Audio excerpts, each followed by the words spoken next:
थोर इतिहास संशोधक जदुनाथ सरकार यांनी मराठी माणसाविषयी अर्थात महाराष्ट्राच्या मराठ्यांविषयी 1919 साली काही ओळी लिहिलेल्या आहेत. हिंदुस्थानामध्ये मराठ्यांना आज अद्वितीय ऐतिहासिक महत्त्व प्राप्त झालेलं आहे.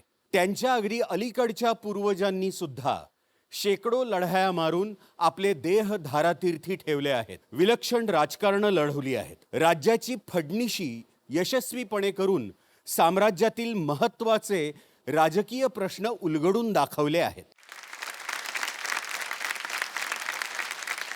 सारांश, त्यांनी आपल्या कृतीनं हिंदुस्थानचा अगदी अलीकडचा इतिहास बनवला आहे. या सर्व पराक्रमाचे स्मरण हेच महाराजांच्या वैभवाचे निदर्शक आहे. बुद्धीची तीक्ष्णता, दीर्घोद्योग, साधी राहणी, चारित्र्य, वसुधैव कुटुंबकम वृत्ती इतके सर्व गुण मराठ्यांच्या ठिकाणी असल्यामुळं आज तरी हिंदुस्थानात त्यांच्यापेक्षा वरचढ कोणी असेल अशी कल्पना सुद्धा करण्याचं कारण नाही. हे कौतुकाचे उद्गार पुन्हा एकदा आठवून देण्याचं कारण एवढंच आहे, कधीकधी आपण आपली ओळख आणि आपल्या पूर्वजांचा पराक्रम विसरू लागतो. अशा वेळी इतिहासाला थोडा उजाळा द्यावा लागतो. आज आपण भारतासाठी लढताना शहीद झालेल्या मेजर कौस्तुभ राणे यांच्या पत्नी आणि भारतीय सैन्यातील एक पराक्रमी स्त्री लेफ्टनंट कनिका कौस्तुभ राणे यांना भेटणार आहोत. आयुष्याच्या सुरुवातीला त्यांना MBAचं शिक्षण पूर्ण करून स्वतःचा व्यवसाय करायचा होता. पण त्याच काळात त्यांची कौस्तुभ राणे यांच्याशी भेट झाली. 2008 साली मुंबईवर झालेल्या बॉम्बस्फोटाच्या हल्ल्यानंतर कौस्तुभ यांनी भारतीय सैन्यात जाण्याचा निर्णय घेतला आणि त्यावेळी आपलं स्वप्न बाजूला ठेवून कनिका कौस्तुभ यांच्या मागे हिमतीने उभ्या राहिल्या. पण दुर्दैवानं कौस्तुभ राणे 2018 साली अतिरेक्यांशी लढता लढता शहीद झाले. नवरा गेल्यानंतर केवळ घरी बसून राहण्यासाठी त्यांच्यासमोर अनेक पर्याय होते. त्यांचं मूल अवघ्या 2 वर्षांचं होतं. त्यांना नातेवाईक, समाज यांच्याकडून कडाडून विरोध होत होता.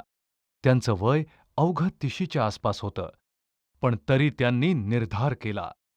मेजर कौस्तुभ राणे हे शहीद झाल्यानंतर त्यांची पत्नी कनिका राणे यांनी सैन्यात जायचा निर्णय घेतला आणि आज त्या भारतीय सैन्यात कमिशनर ऑफिसर या पदावर काम करत आहेत. ज्यांना सलग 2 किलोमीटरही चालता येत नव्हतं, ज्यांचा खेळाशीही काही संबंध नव्हता, त्यांनी स्पोर्ट्स अकॅडमीमधून आलेल्या 20-22च्या सहकाऱ्यांबरोबर आर्मीच्या ट्रेनिंगमध्ये अथक मेहनत घेतली. 10 मीटर जंप, स्विमिंग, रोप क्लाइम्बिंग असे शारीरिक कसरतीचे अवघड प्रकार पार करून स्वतःला सिद्ध करून दाखवलं. नियती कोणाला कोणत्या मार्गावर आणून सोडेल याचा नेम नाही, पण मिळालेल्या संधीचं सोनं करणं मात्र आपल्याच हातात आहे. आज कनिका राणे देशातील अनेक तरुणींसाठी आणि शहीद पत्नींसाठी आदर्श आहेत. त्यांना आमचा मानाचा सलाम.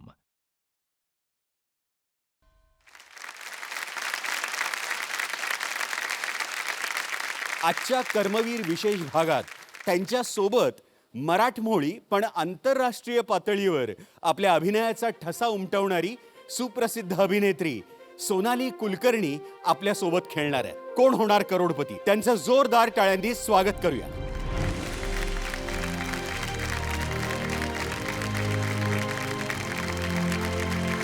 नमस्कार. नमस्कार. या.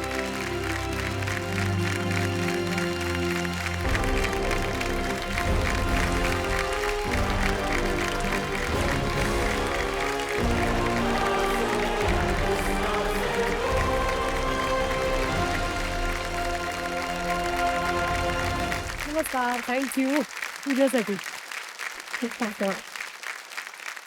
नमस्कार. नमस्कार. नमस्कार.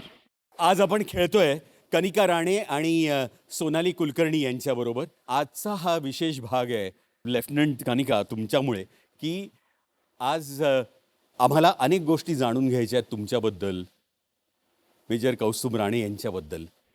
आपण अगदी मोकळेपणानं बोलू शकतो, होय ना? हो. दडपण नाही आहे ना कसलं? नाही, मला नाही. सोनाली, नाही, मला तुझ्या भरपूर आहे. हसण्यात मला दिसलेलं आहे की अजिबात दडपण नाहीये वा वा. आणि तडफेनं उत्तर देणार आहेस तू. जेव्हा आपल्याकडे संवाद असतात, स्क्रिप्ट असते, तेव्हा तडफ विचारूच नका केवढी असते. हा पण आज तू असं म्हणतोयस गप्पांच्या बरोबरीने प्रश्न पण समोर येणार आहेत. ते एक मनात जे टेन्शन आहे तर मी कनिकाला सांगितलंय की तू एक जो पार्टनर निवडलायस त्या पार्टनरनी चांगलं मला केलं पाहिजे. फुल कॉन्फिडन्स आहे हो ना सोनालीवरती. तिच्यामध्ये एक उपजत काही गोष्टी आहेत ज्या नट म्हणून माझ्या लक्षात येतात. त्यामुळे कितीही तू आत्ता अगदी असं असं असं केलंस तरी मित्रा, तुझा हा जो माझ्यावरचा विश्वास आहे तो आपल्याला घेऊन जाऊ दे पुढे. माझ्या ब्लेझरवरती जशी पिन आहे तशी तुमच्या ब्लेझरवर सुद्धा दिसते. काय आहे ते? ही ॲक्च्युली कौस्तुभची पेन आहे. बर ही मीच दिली होती त्याला ॲज अ गिफ्ट आणि त्याने एकदाच घातलेली आहे पण त्याला खूप आवडायची. तर आता त्याला रिप्रेझेंट करताना मी हे घातले त्याच्यासाठी. आणि तुमची आणि त्यांची पहिली भेट कशी झाली होती? आम्ही पहिल्यांदा भेटलो 2008 साली पुण्याला. आम्ही दोघेही MBAचा एंट्रन्स एक्झामसाठी पुणेचा कॉलेज आहे मॉडर्न कॉलेज, तिकडे एक्झाम द्यायला गेलो होतो आणि तिकडे मग त्यांना बहुतेक मी आवडली. मग मग त्यांनी माझ्याशी बोलायचा प्रयत्न केलं. नंतर जरा आम्ही मित्र झालो, मग प्रेमात पडलो आणि मग लग्न झालं. तर स्टोरी गोज ऑन. तर तसं आमची भेट झाली आणि कॉलेज एकत्र पूर्ण केले. मग त्यांनी आर्मीत जायचं ठरवलं. मी MBA केलं आहे, तर माझं करिअर मला बिझनेसमध्ये करायचं होतं. तर तशी ती आमची तयारी सुरू होती. वा, किती गोड आहे ही गोष्ट खरंच. हे सगळं घडलं पुण्यात. पुण्यात. पुण्याचं काहीतरी आहे. हवं रे. नाही काय अगदी सांगू? आता आमच्या सोनाली कुलकर्णी आहेत, ह्यांनी आंतरराष्ट्रीय पातळीवर सिनेमांमध्ये कामं केली आहेत. पूर्णपणे वेगळ्या भूमिका आहेत. हो पण त्या पुण्याच्या आहेत त्याचा विसर त्या कधी हो देत. पाडू देत नाहीत.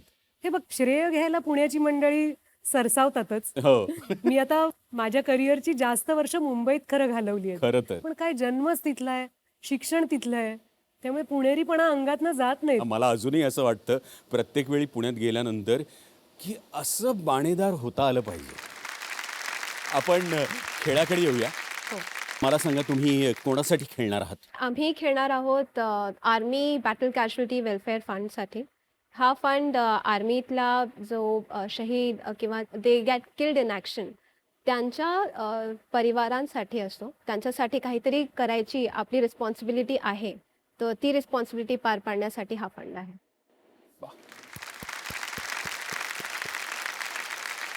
कनिका, सोनाली, या खेळाचे नियम एकदा नीट समजावून घेऊया. ऐकून घ्या तुम्ही. 1,000 रुपयांसाठी पहिला प्रश्न, 2,000 रुपयांसाठी दुसरा प्रश्न, असे 15 प्रश्न तुम्हाला 1 कोटी रुपयांपर्यंत घेऊन जातील. या खेळाचे 2 टप्पे आहेत महत्वाचे. पहिला टप्पा 10,000 रुपयांचा आणि दुसरा टप्पा 3,20,000 रुपयांचा. पहिल्या टप्प्यामध्ये कम्प्युटरराव तुम्हाला 45 सेकंदाचा अवधी देतात उत्तर देण्यासाठी आणि दुसऱ्या टप्प्यामध्ये म्हणजे 6वा प्रश्न ते 10वा प्रश्न तुम्हाला 60 सेकंदाचा अवधी मिळतो. आणि 11व्या प्रश्नानंतर वेळेचं बंधन नाही. तुम्ही कितीही वेळ विचार करून उत्तर देऊ शकता. इथे तुमच्या मदतीसाठी 3 लाईफलाईन्स आहेत. पहिली लाईफलाईन आहे 50-50. यामध्ये 2 चुकीचे पर्याय निघून जातात आणि उरलेल्या 2 पर्यायांपैकी तुम्हाला अचूक पर्यायाची निवड करायची. दुसरी लाईफलाईन आहे व्हिडिओ फ्रेंड. तुम्ही दिलेल्या 3 मित्रांची नावं आम्ही तुम्हाला दाखवू. त्यापैकी एका मित्राची तुम्ही मदत घेऊ शकता उत्तरासाठी. आणि तिसरी लाईफलाईन आहे बहुमताचा कौल. आमच्या स्टुडिओमध्ये इथे उपस्थित प्रेक्षक तुम्हाला मदत करतील उत्तर देण्यासाठी. आणि आज हा खेळ आपण भोंगा वाजेपर्यंत खेळणार आहोत.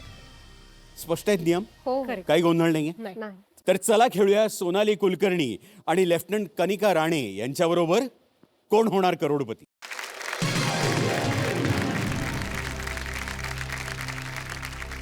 ₹1,000 हा आहे पहिला प्रश्न. पुढीलपैकी कोणता एक पोहण्याचा प्रकार आहे?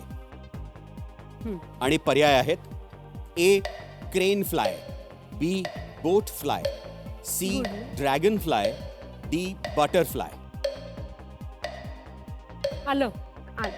आणि आम्हालाही सांगा म्हणजे हा, तर डी बटरफ्लाय काय लॉक करूया? करूया. अच्छा, कम्प्युटर D. बटरफ्लाय लॉक करा. D. बटरफ्लाय हे बरोबर उत्तर आहे.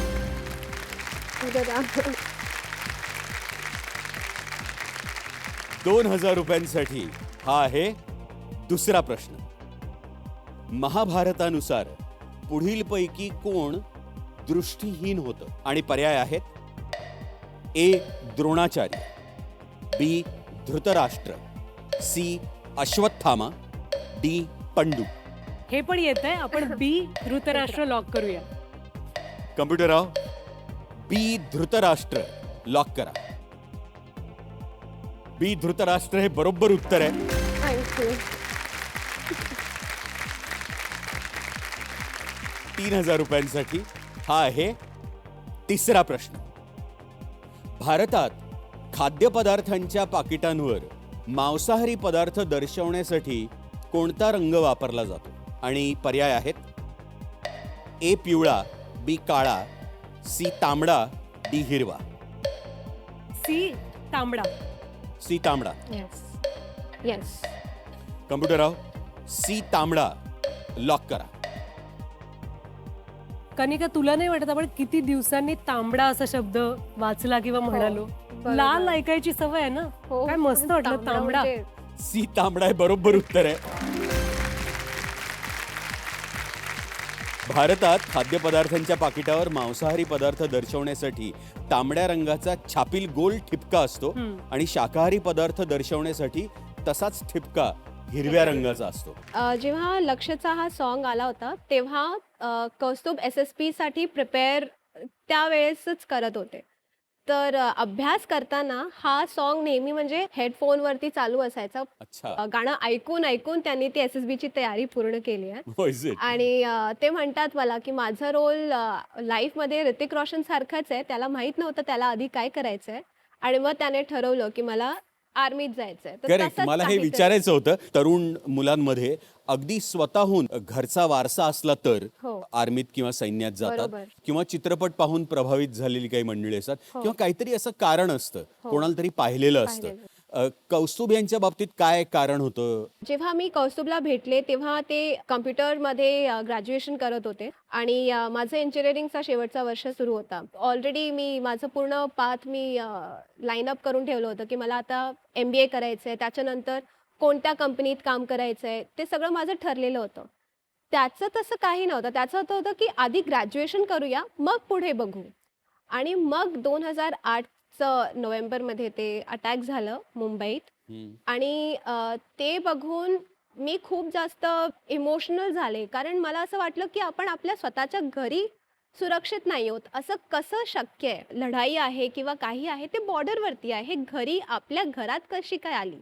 तर त्यामुळे मला खूप त्रास झाला होता तेव्हा. जेव्हा त्यांना हे कळलं की मला इतकं त्रास होतोय, तर तेव्हा ते एक लाईन म्हणाले. ते बोलले की तू बिझनेस करशील, तू खूप पैसे कमवशील, पण जेव्हा कधी असं काही हल्ला झाला ना, तर तू कुठल्याही एखाद्या टेबलाखाली लपून बसशील आणि देवाकडे प्रार्थना करत असशील की कोणीतरी यावं आणि मला वाचवावं, आणि तेव्हा जो देव पाठवणार ना, तो मी असणार.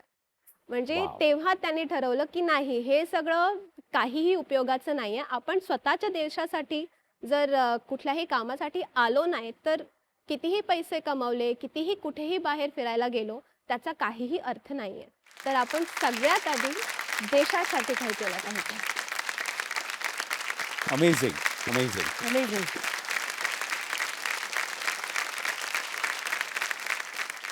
सोनाली, तू काम केलंयस फरहान अख्तर बरोबर, होय ना? हा लक्ष्यच्या आधीचा होता सिनेमा तो दिल दिल चाहता है. चाहता चाहता है. है. आणि 3 पेअर्स होत्या ना? बरोबर. हा. आमिर खान, प्रीती जिंटा, हां. मी आणि सैफ अली खान, आणि अक्षय खन्ना आणि डिम्पलजी. पण तो कसा होता अनुभव? एकतर खूप उत्साह संचारला होता अंगात त्यांना भेटल्यानंतर.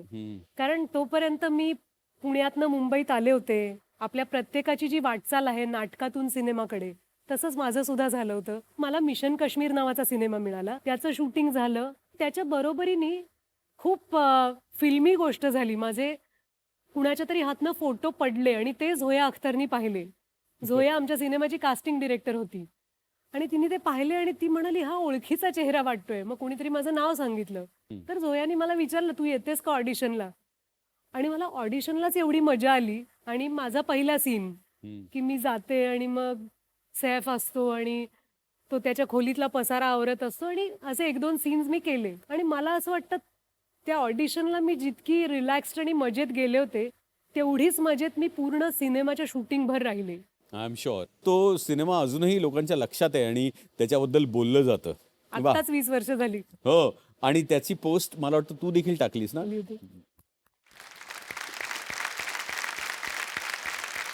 पुन्हा एकदा खेळाकडे 10,000 रुपयांसाठी हा आहे 5वा प्रश्न. पुढीलपैकी कोणता व्याघ्र प्रकल्प महाराष्ट्रात आहे? पर्याय आहेत ए ताडोबा अंधारी, बी पन्ना, सी कान्हा, डी बांधवगड. तर आपण ए ताडोबा लॉक करूया. ए ताडोबा. हो. कम्प्युटरराव ए ताडोबा अंधारी लॉक करा. ए ताडोबा अंधारी हे बरोबर उत्तर आहे.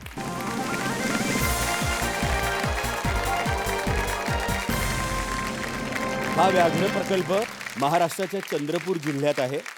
या ताडोबा राष्ट्रीय उद्यान आणि अंधारी अभयारण्य दोन्ही समाविष्ट आहे. बाकीचे तिन्ही व्याघ्र प्रकल्प मध्य प्रदेशात आहेत. 10,000 हा टप्पा आपण गाठलेला आहे. याच्या पुढचा जो प्रवास आहे तो थोडासा कठीण होत जातो, पण विचार करायला 15 सेकंद अधिक मिळतात. तयार? हो.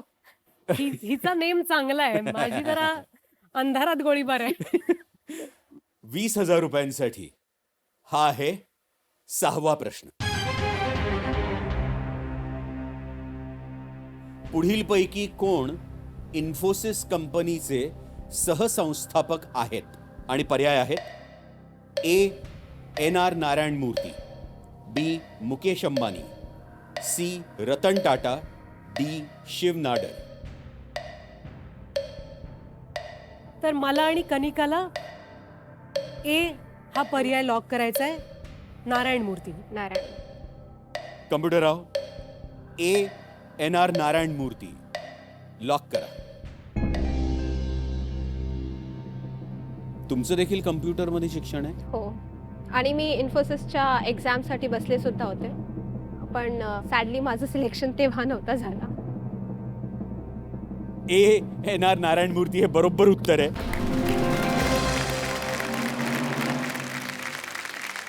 1981 मध्ये नारायण मूर्ती यांच्यासोबत नंदन नीलकेनी, एस गोपालकृष्णन, SD शिबूलाल, के दिनेश, NS राघवन, अशोक अरोरा यांनी इन्फोसिसची स्थापना केली. केली होती. 250 अमेरिकन डॉलर पासून सुरू केलेल्या या कंपनीचं मूल्य आता 7 लाख कोटी रुपयांपेक्षा जास्त आहे. कसला अभिमान वाटतो. अगदी. ज्या वेळेला मेजर कौस्तुभ राणे शहीद झाले त्यावेळेला तुमच्यापर्यंत बातमी पोचली तेव्हा तुम्ही कुठे होतात? मी घरी होते. ही बातमी आली 7 ऑगस्टला 2018 सकाळी 11 वाजता.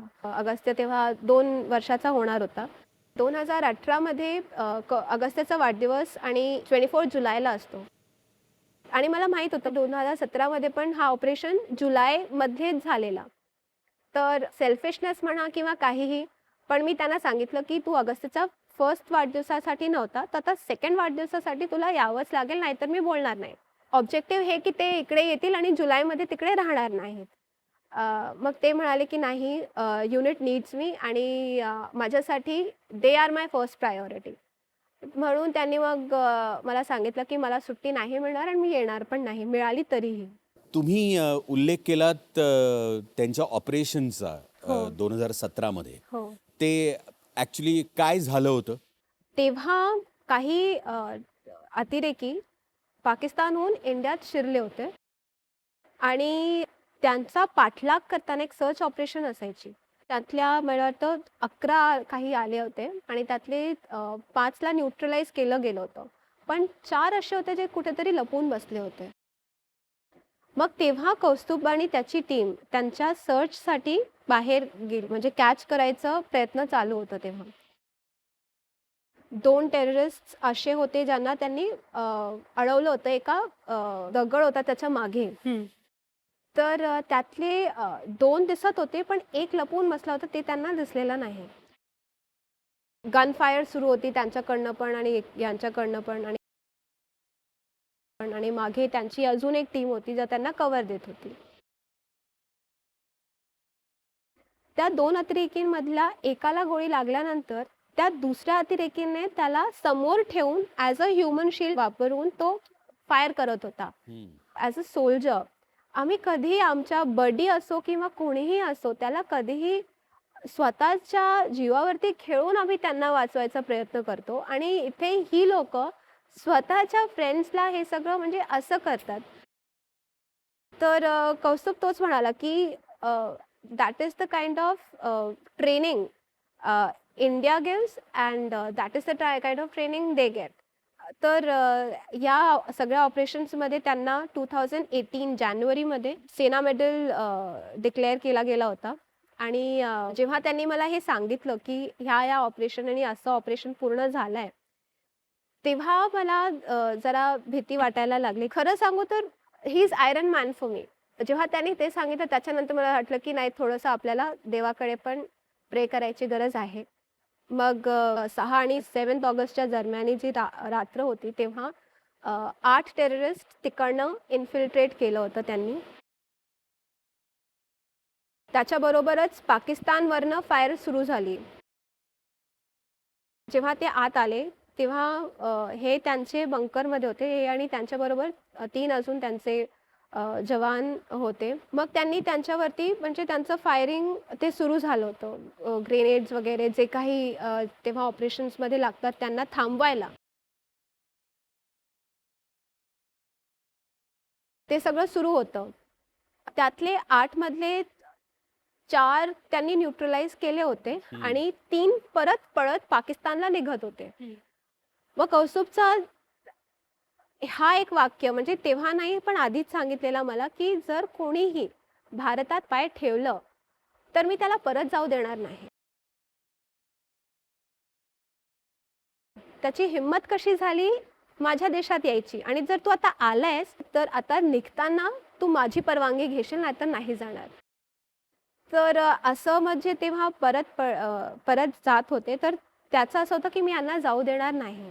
त्यांच्यावरती अजून फायर सुरू झाली आणि त्यात एक टेररिस्ट कुठेतरी लपून मागून बंकरच्या मागे आला आणि त्याने मग एक ग्रेनेड बंकरच्या आत फेकला. आणि ते बस झाल्यावर कौस्तुभ म्हणजे जरा वूंड झाले होते आणि त्यांच्याबरोबरच 2 जे त्यांचे साथी होते ते तेव्हा they got killed in action. आणि त्यांचे बडी जे होते त्यांना हे राग आला की यांची इतकी हिंमत कशी झाली की माझ्या बंकरमध्ये येऊन हे ग्रेनेड धावतायत. मग ते बंकरच्या बाहेर आले, कारण त्यांना माहीत होतं की बंकरच्या आत राहून तितकी रेंज मिळत नाहीये त्यांना आणि ते पळत बाहेर जात आहेत. तर त्यांनी आधी त्या अतिरेकीला मारलं आणि मग बाहेर येऊन बाकीच्या अतिरेकींचा पाठलाग करायला लागले.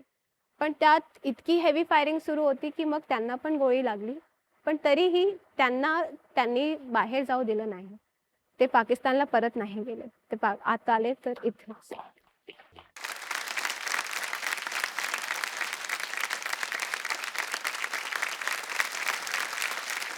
त्याच्या आदल्या रात्री 10 पर्यंत असा फोन आलेला आणि त्यांनी सांगितलं की मी आता एका दुसऱ्या ठिकाणी जातोय, त्या ठिकाणी जास्त रेंज आणि नेटवर्क चांगला असणार, तर मी व्हिडिओ कॉल करणार. तर मी म्हणाले ठीक आहे. मग सकाळी 11 वाजता त्या लोकेशनवरनं फोन आला, तर मला वाटलं त्यांचाच फोन आहे आणि मग मी उचलून पटकन हां कसा आहेस, म्हणजे आता काय इतकं उशीर का लावलं, रात्री कॉल का नाही केलं वगैरे. आणि मग तिकडनं त्यांचा आवाज आला नाही, दुसऱ्याचा आवाज होता. आणि कौस्तुभने सांगितलं होतं की जर मला काही झालं तर सगळ्यात आधी फोन तुलाच येणार, आणि ते कसं ओळखायचं की नंबर माझाच असणार पण बोलणारा व्यक्ती दुसरा. मग जेव्हा ते ऐकल्यावर मला आधी म्हणजे मला कळलंच म्हणजे असं झालं होतं की हे कशाला आहे. पण मग तिकडनं सांगितलं त्यांनी की हे शहीद झालेत.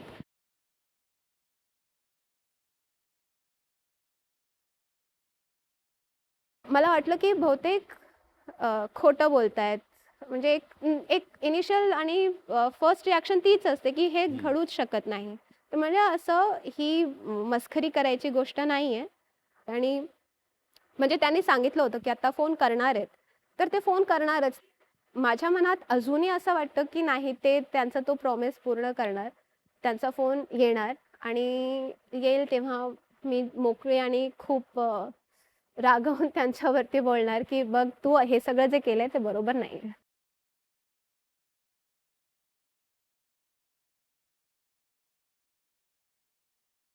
तुम्ही खरंच खूप धीराच्या आहात. म्हणजे बापरे, फॅन्टॅस्टिक. फॅन्टॅस्टिक.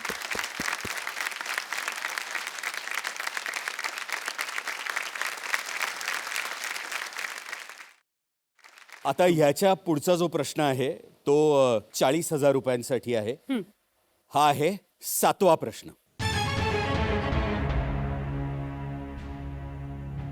महाराष्ट्रातील कोणत्या राजकीय नेत्यानं श्यामची आई या चित्रपटाचं दिग्दर्शन केलं होतं? आणि पर्याय आहेत: ए. वसंतराव नाईक, बी. अनंत नामजोशी, सी. पुरुषोत्तम खेर, डी. प्रल्हाद केशव अत्रे. मला प्रकी अत्रेच वाटतात.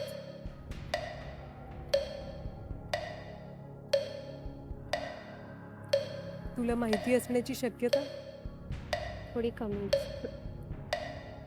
मला डी. प्रल्हाद केशव अत्रे हे उत्तर द्यायचंय. कम्प्युटरराव, डी. प्रल्हाद केशव अत्रे लॉक करा.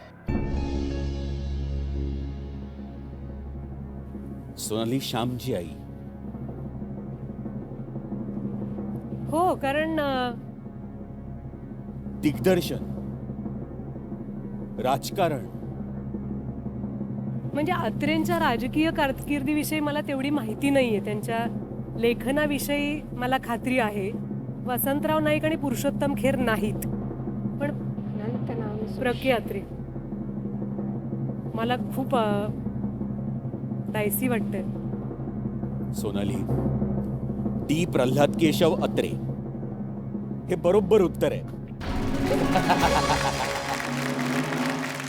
राकेश.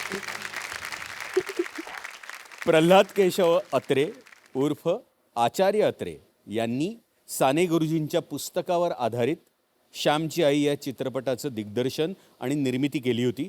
तसंच ते मराठीतील नावाजलेले लेखक, कवी, नाटककार, संपादक, पत्रकार, शिक्षणतज्ज्ञ, राजकारणी आणि अर्थात वक्ते होते. प्रल्हाद केशव अत्रे, श्यामची आई. आज लेफ्टनंट कानिका, तुम्हाला जेव्हा संधी मिळाली पुन्हा एकदा आर्मी जॉईन करण्याची, हो. तुम्ही तुमच्या आजूबाजूला पाहिलं की त्या सगळ्या विशीतल्या मुली आहेत, तर त्यावेळेला तुम्हाला कठीण गेलं का? कठीण आहेच. ते माझ्यासाठी नाही तर त्या मुलींसाठी पण आहे. त्यातल्या काही नॅशनल स्पोर्ट्स टीम मधल्या आहेत, काही खेळाडू आहेत. अशी 21 ते 25 वयाची मुलं त्या ट्रेनिंगला येतात. माझा ध्येय तिकडे जायचं, ते स्वतःला सिद्ध करायचं ऐवजी कौस्तुभसाठी होता. खरंय. त्यामुळे मला वाटतं ती एक पॉवर असते, एक एनर्जी असते. ते मला त्याच्याकडनं मिळत गेली आणि त्या ट्रेनिंगला मी म्हणजे हेड ऑन ते ट्रेनिंग फेस केली आहे. इट वॉज नॉट इझी, पण मी केलं ते. जेव्हा कौस्तुभ ट्रेनिंगला होते तेव्हा आम्ही एकत्रच होतो. त्यांचं OTA मधला ट्रेनिंग त्यांनी 2010 ते 2011 पर्यंत केलेलं आहे. आम्हाला तिकडे फोन ठेवायची परवानगी नाही आहे. पण कधी कधी असं लिबर्टी मिळताना ते बाहेर जायचे. लिबर्टीत तुम्ही अकॅडमीमधनं बाहेर जाता, तर तिकडनं मग त्यांनी ते मला फोन करून सांगायचे की ट्रेनिंग कशी चालू आहे. तो सांगायचा की मला रात्री इतके वाजेपर्यंत मी ही एक्सरसाइज करत होतो. ते बजरी म्हणतात त्याला, ते दगड असतात त्याच्यावरती रोल करायचा असतो, तर ते करत होतो. प्रत्येक गोष्ट जे तिथे होते ते तुम्हाला तुमचं ऑफिसर बनायला हेल्प करतात. It's basically said sweat, blood and tears, तिघांमुळे तुम्हाला तुमची ती ट्रेनिंग पूर्ण होते. तर जेव्हा मी हे ठरवलं की मला पण अकॅडमीत जाऊन ट्रेनिंग करायचे, तर ते परत परत माझ्या डोक्यात यायचं की ते सगळं करायला तुला जमेल का. तर तेव्हा असं झालं की मला ना कौस्तुभ स्वप्नात यायचे. त्या ट्रेनिंगमध्ये त्यांनी कसं करायचं, म्हणजे एक 10 मीटरची जंप असते स्विमिंग पूलमध्ये, मग एक रोप क्लाइंब असतो, हॉरिझॉन्टल रोप असते, आणि त्या सगळ्यात तुम्हाला फक्त तुमचं शारीरिक बळ नाही तर एक ट्रिक पण माहीत असली पाहिजे ते पूर्ण प्रॉपरली करायला. तर मला त्या स्वप्नात असं दिसलं की तो हे सगळं करून मला दाखवतं की हे बघ, पाय असं ठेव, हात असं ठेव, उडी मारताना खाली बघू नको, समोर बघ. आणि हे मी जेव्हा जागे झाले त्याच्यानंतरही माझ्या डोक्यात तेच चालू होतं. मला ठीक आहे, तू आहेस ना, मग मी करते, मग मी जाते ट्रेनिंगला. ते माहित होतं की हे केल्यानंतर मला कुठे जायचंय, मी हे का करते. खरंय. तर तो बळ आणि त्यांची इन्स्पिरेशन. पण मला कौतुक वाटतं, कारण काय आहे, तू म्हणतेस की तुझ्यासाठी प्रेरणास्थान म्हणून कौस्तुभ आहे. कौस्तुभ होतं, पण तू आमच्यासाठी प्रेरणास्थान आहेस. कारण आता आपण जे वाचलं की एनडीए मध्ये आता मुलींना सुद्धा प्रवेश घेता येणार आहे. हो. हो. मी शाळेत असताना जेमतेम 6 दिवसाचं एक शिबिर केलं होतं एनडीए मध्ये. म्हणजे तोंडाला फेस येतो, शक्य होत नाही. म्हणजे खरंय. आपल्या मनात असं असणं ही वेगळी गोष्ट आहे की मी करूनच दाखवणार. हो. पण ते ऍक्च्युली प्रत्येक तिथे जाऊन मिशन सारखं एक एक करणं हो. कमाल आहे त्याची. आणि किती छान वाटतं की आता नवीन पिढीतल्या सगळ्या मुलींना हे तू करायला असणार आहेस प्रेरणा म्हणून की तू पूर्ण करू शकलीस ना. नाही. आता आणखी कितीतरी मुलींना ते बळ मिळेल. पुढचा प्रश्न 80,000 रुपयांसाठी. तयार? हा आहे 8वा प्रश्न.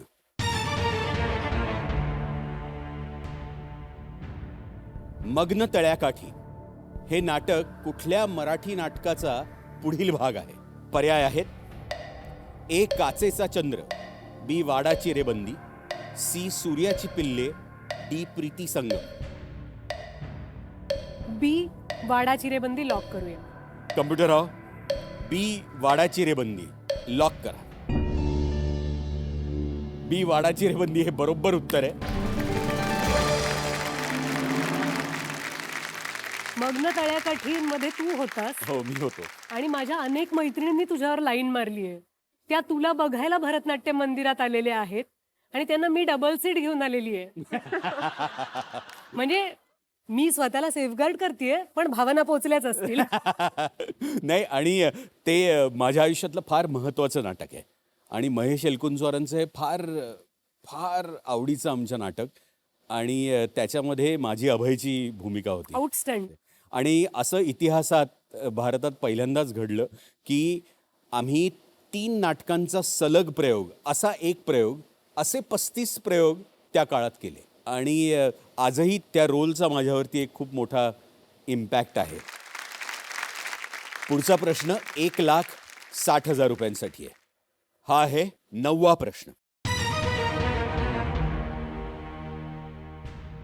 पुढील चित्रात दिसणारा गोव्यामधील किल्ला ओळखा, ज्याचा पोर्चुगीज भाषेतील अर्थ पाणी किंवा पाण्याशी संबंधित असा आहे. आधी आपण फोटो बघूया, मग मी पर्याय सांगतो.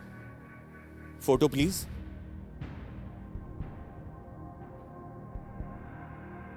आणि पर्याय आहेत: ए. चापोरा किल्ला, बी.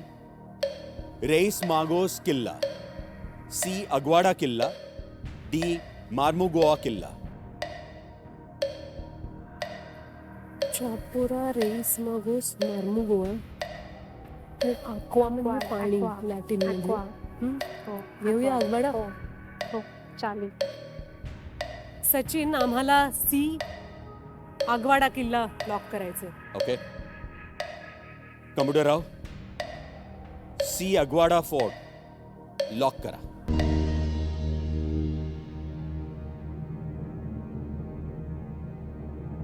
हा असा आता दिसत नाही तो. नाही, असं नाही दिसत. असं नाही. म्हणजे मी या अँगलनी पाहिला नाहीये, मी समुद्राच्या त्या साइडनी पाहिलंय. सी. अग्वाडा किल्ला हे बरोबर उत्तर आहे. पोर्चुगीज भाषेत अग्वा म्हणजे पाणी. या किल्ल्यावर भरपूर प्रमाणात पाणी साठवण्याची सोय होती आणि गोव्यात येणारी पोर्चुगीज जहाजं आपला पाण्याचा साठा इथून भरून घ्यायची. मांडवी नदी अरबी सागराला मिळते, त्या ठिकाणी हा किल्ला बांधलेला आहे आणि आता खूप छान हॉटेल आहे तिथे. तुम्ही जेव्हा आर्मीत जायचा निर्णय घेतला त्यावेळी तुमच्या मुलाचं काय मत होतं? तेव्हा खूप लहान होता तो, 2 वर्षाचा, 2.5 वर्षाचा. पण मला त्याची खूप साथ मिळाली आहे. ॲक्च्युली जेव्हा कधी लोकं म्हणतात ना, की तू कसं काय ठरवलं आर्मीत जायचं आणि हे करायचंय, तर माझा नेहमी एकच उत्तर असतो, की हे मी काही असं नाही केलं, की रात्री झोपले आणि मग उठून नाही चला आर्मीत नाही. हे खूप प्रॉपरली सगळं विचार करून अगस्त्यबद्दल माझा मुलगा 5 वर्षाचा आत्ताच झालाय तो आणि माझी फॅमिली, कौस्तुभची फॅमिली या सगळ्यांचं बघून मग हा निर्णय घेतलाय, की नाही आपल्याला हे केलं पाहिजे. आणि मग जेव्हा मी हे ठरवलं, ऑब्व्हियसली माझ्या मनात सगळ्यात आधी ही गोष्ट आली, की जेव्हा मी ट्रेनिंगला असणार किंवा नंतरही पोस्टिंग्स खूप पुढे फॉरवर्ड एरियाजमध्ये सुद्धा येऊ शकते किंवा पीसमध्ये आली तर काही प्रॉब्लेम नाही आहे. पण तेव्हा जसं काही झालं किंवा माझे कोर्सेस आले, बराच काही असतो आर्मीत जॉइन केल्यानंतर, तेव्हा अगस्त्यचं काय? थँकफुली तेव्हा माझ्या आईने पुढे येऊन सांगितलं, की "तू काळजी करू नकोस. मी जेव्हा तू ट्रेनिंगला असशील, तेव्हा मी अगस्त्यला बघणार." त्यामुळे मनात जरा शांतता होती, की हो चला त्याला जास्त काही त्रास होणार नाही. सगळ्यात मोठी गोष्ट ही, की लहान बाळ असतात, त्यांना त्यांच्या आया म्हणजे प्रत्येक वेळी हव्या असतात. जेव्हा मी निघत होते, ऑब्व्हियसली त्याला माहीत नव्हतं, की मी आता जाणार आहे, तर परत घरी बऱ्याच दिवसानंतर येणार. त्याला असंच वाटलं असेल, की मम्मा आता संध्याकाळी किंवा रात्री कधीतरी येईल. पण त्याने कधी असं रडून ते लावलं नाही, की मला ह्याच हव्या आहेत. त्याला समजून सांगितलं, की रडताना आपण हो असं म्हणतो आणि मग करतो, की जा तू कर तुझं काहीतरी ते जसं करायचंय ते. तिकडनं पण जेव्हा मी त्याला व्हिडिओ कॉल करायचे, तेव्हाही तो असं नाही म्हणाला, की तू कधी येते? पटकन ये. फक्त इतकं, की आय मिस यू इतकं म्हणून तो थांबून जायचा. त्याच्यापुढे त्याने कधीही मला ते लावलं नाहीये, की नाही तू हवीच आहे आणि माझ्या मागे. तो एक सपोर्ट आहे. खूप मोठा सपोर्ट आहे मला आणि खरंय. मला खूप त्याच्यासाठी प्राउड फील होतं, की हा खरंच मेजर राणेचा मुलगा आहे. याच्या पुढचा जो प्रश्न आहे तो 3,20,000 रुपयांसाठी आहे. इथे आपल्या खेळाचा दुसरा टप्पा पूर्ण होतो आणि तिन्ही लाईफलाईन्स अर्थात तुम्हाला उपलब्ध आहेत. अगदी उत्तराची खात्री वाटली नाही, जरूर त्याचा उपयोग करा. 3,20,000 रुपयांसाठी हा आहे 10वा प्रश्न.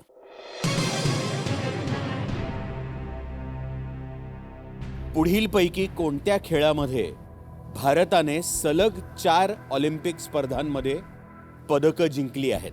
आणि पर्याय आहेत: ए. वेटलिफ्टिंग, बी. तिरंदाजी, सी. कुस्ती, डी. मुष्टियुद्ध. मला वाटतं आर्चरी. तुला काय वाटतं? रेसलिंग? रेसलिंग किंवा बॉक्सिंग, मेरी कॉम आणि ते आहे. करेक्ट. रेसलिंगमध्ये पण हे दोन बॉक्सिंग असू शकेल का? हो. पण मला वाटतं आपण लाईफलाईन घेऊया. हो. आम्हाला वाटतंय आम्ही लाईफलाईन घेणार आहोत. आपण थांबूया. कम्प्युटरवर थांबा. कुठली लाईफलाईन घेणार? 50-50 घेतल्यावर 2 काहीतरी असे आणि मग परत कन्फ्युजन राहणारच. काय घेऊया लाईफलाईन? हे लवकर घ्यायला पाहिजे. बहुमताचा कौल आणि व्हिडिओ फ्रेंड. 50-50. Audience pole. मला वाटतं ऑडियन्स पोल घेऊया. कम्प्युटरराव, लेफ्टनंट कनिका राणे आणि सोनाली कुलकर्णी आपली पहिली लाईफलाईन घेऊ इच्छितात. बहुमताचा कौल. कृपया नोंद घ्यावी. प्रेक्षक हो, तुमच्या हातात वोटिंग मीटर्स आहेत. मी प्रश्न पुन्हा एकदा वाचून दाखवतो. तुम्हाला उत्तर देण्यासाठी 15 सेकंदाचा अवधी आहे. पुढीलपैकी कोणत्या खेळामध्ये भारताने सलग 4 ऑलिम्पिक स्पर्धांमध्ये पदकं जिंकली आहेत? ए. वेटलिफ्टिंग, बी. तिरंदाजी, सी. कुस्ती, डी. मुष्टियुद्ध. आणि तुमची वेळ सुरू होते आत्ता.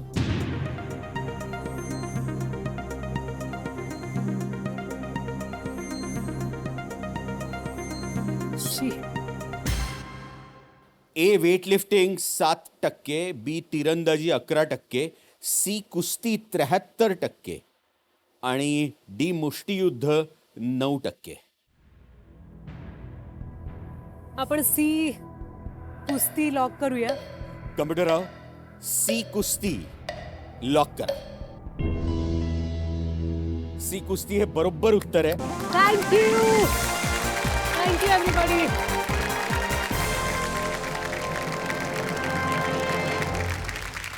3,20,000 ही रक्कम तुम्ही जिंकलेली आहे आणि मला एक ऑटोग्राफ करण्याची संधी मिळाली आहे.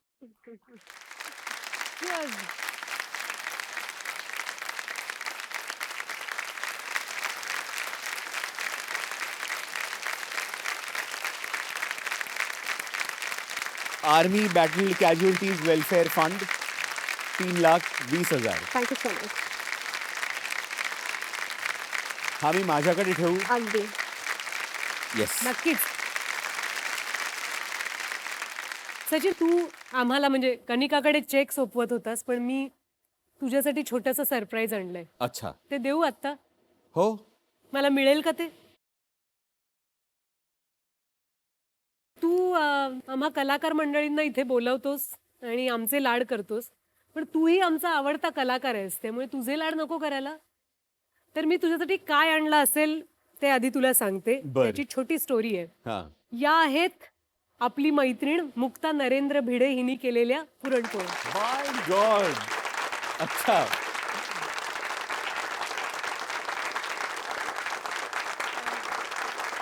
हा, आमचा wonderful. मित्र नरेंद्र भिडे हा संगीतकार होता आणि त्याचा आत्ता लॉकडाऊनमध्येच याच वर्षी तो गेला. खूपच यंग होता आणि अत्यंत गुणी, अत्यंत प्रतिभावान संगीतकार. आमच्या दोघांचा करुणोपनिषदे नावाचा कार्यक्रम असो किंवा अनेक चित्रपट कवितांचे कार्यक्रम असोत, त्याला फार सुंदर संगीत दिलं होतं नरेंद्रनी आणि तो अकस्मात आमच्यातनं गेला.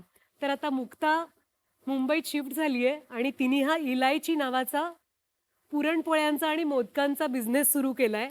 आणि अच्छा. मला असं वाटलं की तुला त्याची चव मिळालीच पाहिजे. Thank you. आपल्या मुक्तानी केलेल्या पुरणपोळ्या आहेत. Thank you so much. My pleasure. Thank you.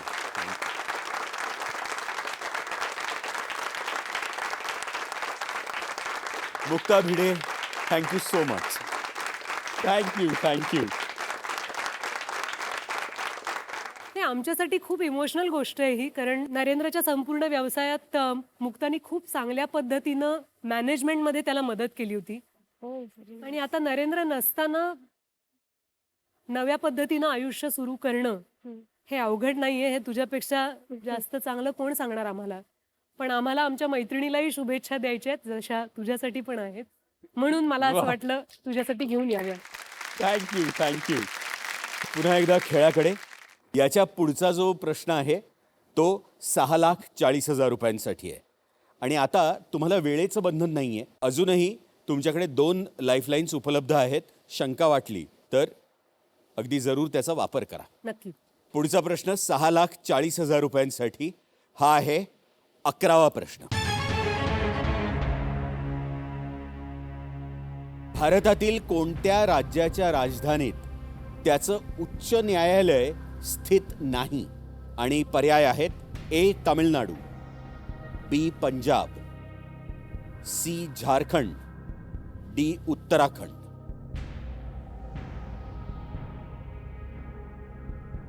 मला नाही माहितीये. उत्तराखंड. हो, वाटतंय तुला? हायकोर्ट राज्याच्या राजधानीत नाही. झारखंड पण असू शकतं तसं. बापरे.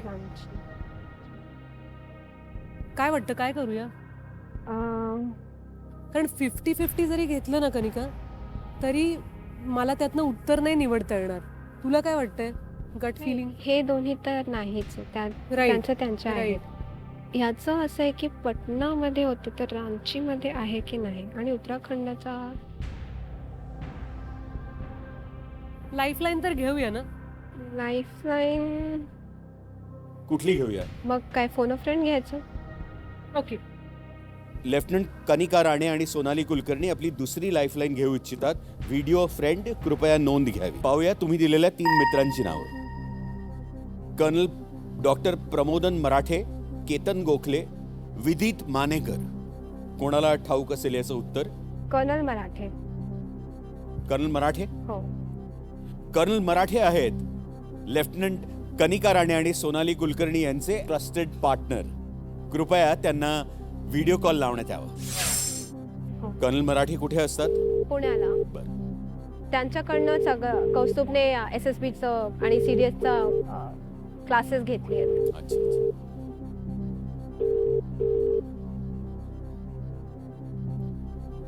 कर्नल मराठे नमस्कार, मी सचिन खेडेकर. नमस्कार सचिन सर. नमस्कार. मी एका प्रश्नाच्या मदतीसाठी लेफ्टनंट कनिका राणे आणि सोनाली कुलकर्णी यांनी तुम्हाला व्हिडिओ कॉल केलेला आहे. तुमच्या मदतीची आवश्यकता आहे. बर, मी प्रयत्न करतो. तुम्हाला हे ऐकून आनंद होईल की त्या 3,20,000 रुपये जिंकतायत वा, कॉंग्रॅच्युलेशन्स. आणि तुम्ही मदत केलीत तर ती रक्कम दुप्पट होऊ शकते. Very nice. कर्नल साहेब, तुम्हाला ह्या प्रश्नाचं उत्तर देण्यासाठी 45 सेकंदाचा अवधी आहे. बर. या पुढचा आवाज कनिका तुमचा आणि तुमची वेळ सुरू होते आत्ता. Jain sir, sir, the High Court of which of these Indian states is not situated in its capital city? The High Court is not in that city. So the options are Tamil Nadu, Punjab, Jharkhand आणि Uttarakhand. The High Court of which of these Indian states? High Court of which of these Indian states is not situated in its capital city? Tamil Nadu, Punjab, Jharkhand, Uttarakhand.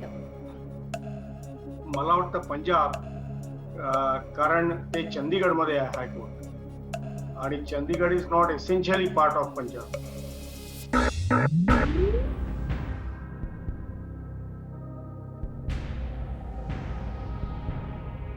उत्तराची खात्री असायला हवी. तुमच्याकडे अजून एक lifeline आहे. अजूनही गोंधळ वाटत असेल तर घेऊया सेकंड लाईफलाईन. घेऊया.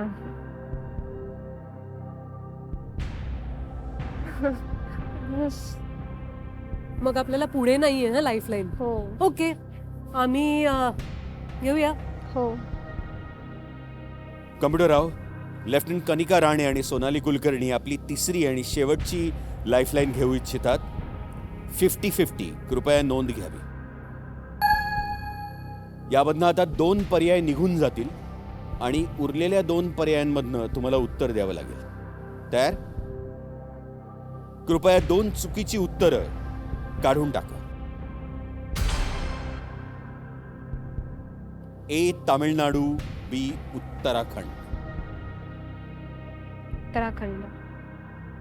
Let's go ahead. उत्तराखंड. मला वाटलंच होतं ते तिला देहरादून आधी पण मध्ये वाटलं होतं उत्तराखंड, तर आपण उत्तराखंड. डी उत्तराखंड लॉक करूया. देहरादूनला नाहीये.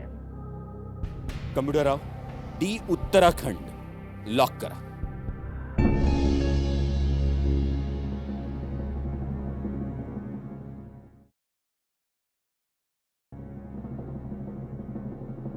उत्तराखंड आधी वाटत होतं हो, पहिला छान. फर्स्ट वॉज हो, ती उत्तराखंड, म्हणाली होती उत्तराखंड. पण आणि मग पण एक मग lifeline झारखंड झाली. आणि त्याच्यात मला जरा मग दुसरी लाईफलाईन झाली आणि त्यानंतर पुन्हा तुम्ही उत्तराखंडवर आलात. हो. डी उत्तराखंड हे बरोबर उत्तर आहे. पण आता पुढे काही नाही आहे. चेन्नई, चंदीगड आणि रांची या तिन्ही राजधान्यांच्या शहरांमध्ये त्या त्या राज्याचं उच्च न्यायालय आहे. उत्तराखंडच्या 2 राजधान्या आहेत. हिवाळ्यात देहरादून आणि उन्हाळ्यात गैरसैंण. पण त्यांचं उच्च न्यायालय नैनिताल या नैनिताल. शहरात. ओ, 6,40,000 ही रक्कम तुम्ही जिंकलेली आहे. पण आमच्या लाईफलाईन गेल्या ना. चालेल. सुपर्ब. 6,40,000 ही रक्कम जिंकलेली आहे. खूप खूप शुभेच्छा. आता पुढचा प्रश्न 12,50,000 रुपयांसाठी. अरे बापरे, वेळ संपली आहे खेळाची. वेळ झाली आहे निरोप घेण्याची. बघत राहा कोण होणार करोडपती.